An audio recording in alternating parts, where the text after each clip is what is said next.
The other people aren't here. I'm only dealing with her. How much money, come on, it's not a hard question, folks. How much money was received from the other two people? $700? Right now, it's probably around a couple of thousand. It's 150 each per night, and one of them staying for 6 nights, one staying for 13 nights. So you've got her $700 deposit covered? Yes.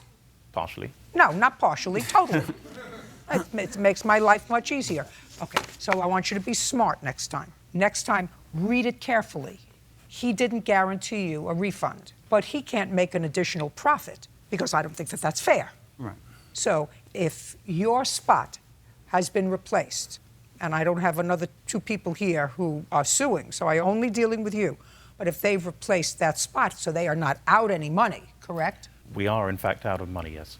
Why? Because originally we had 6 people sign up, the 3 of us, and the plaintiff and her 2 colleagues. Yes. So that was 6 people. We now have 6 people for some of the time, 4 people for some of the time, and 5 for some of the time. Been scrambling to fill spots, so we're having to take up the slack and pay the additional monies for those that dropped out. Well, for the other 2? Yeah. Well, then, For the others, did you return their money? No, well, no. Some, yes, we returned. We returned a partial... I'm not getting a good feeling over here, guys. Okay. The condo is $1,000 a night, split 6 ways, which would be $170 a night. For the first week, there's only 4 of them there, so they're having to pay $250 a night instead of the $170 that they were originally agreeing to. She wants her $700 back. I don't care about the other 2 guys. You gave the other 2 guys back some money? One guy. That's either a yes or a no. He says we yes. We did, and we assumed it would be split among the 3 people. Just a second. Did you give her back any money? No. Why? Why'd you give the guys back? Well, because she sued me. And because the person who I received the checks from is the same person we gave the money back to. So we assumed he gave me the $2,000 How for... much money did you give back to him? $700. So we assumed that he would split it 3 ways and she would get a third of that. Did you get any money back from him? Absolutely nothing. Why not? He was your friend. I have no communication with the subject since September. Why? We broke up. Well, that's too bad. Oh, now that's a problem. That was the boyfriend. It's a blessing in disguise. That was the boyfriend. No, they sent him back money. Correct. And they assumed that he would divvy that money up with all of them. Oh, then you have a problem. It gets more complicated instead of easier. Mm-hmm.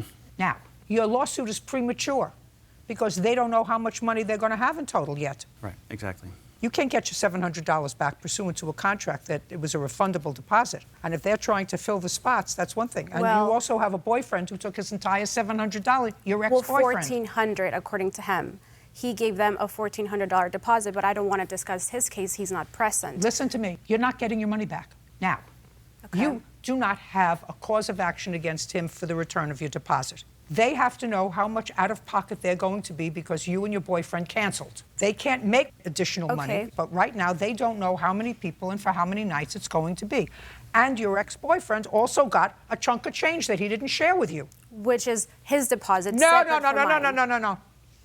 Did you send a check or did the boyfriend send a check? I sent a check to him. Whom? To Edward. With her boyfriend handed me 2 checks, her ex-boyfriend handed me 2 checks that I deposited, wired immediately to Brazil. One was well, on my then you behalf. have a problem. So there were 2 checks. There were 2 one checks from for her, 2, yeah. one from him. Well, then why didn't you send him $350 and her $350? Because I don't have her contact information, for starters. I have that's a tried problem. contacted him several times through the county. Well, but that is a problem. You understand that that's a problem. And we had established with her ex-boyfriend, I didn't know it was her ex-boyfriend until later on, that he will be our point of contact for those 3 people. He does not represent me in court. He doesn't have a power of attorney. Listen to me. You're not entitled to your deposit back right now on a guarantee. You are entitled to whatever money is left over after they are whole, and they don't know that yet.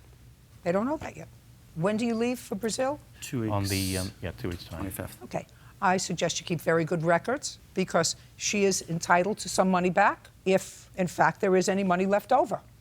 And if what you're saying is that you individually decided with the ex-boyfriend that he would be the point person, that was unwise, because if you were returning $700 and you intended that to be divided in 3 ways, that's too trusting. Yeah. Do you understand? Yes, ma'am. Okay. You didn't know the ex-boyfriend, did you? Not really, not well, no. What do you mean not really, not well? Did you know him more than you knew her? A little bit, yes. How little I knew him, he saw me at a concert and he said, "Hey, Ed," and I said, "Who are you?" And he said, so I wouldn't recognize him if he walked across the room right now. Okay. Anything else you want to tell me? Yes, I would have never agreed to give him a $700 deposit if I'd known that it was not refundable. But so it this said it email, right. It said it well, right that email here. assured me that it was going to be refundable No, by madam, him or by not. his third party. I tried to explain it to you 3 times. He did not assure you that the deposit was refundable. Now, it is clear, it is in English. It says she, the Okay. woman in Brazil, said it was refundable should plans change. So then wouldn't it be his responsibility to go No. after the woman that he gave the money to, No. as I am doing right No. now? The answer is no. That's the legal answer. The answer is no. He did not guarantee you a return of your deposit. He said the woman in Brazil said she would give you back your money if the plans change. So why are you suing him? Okay, because I want to know when I agreed to a non-refundable deposit. Goodbye. You're not paying attention. Parties are excused. You may step out.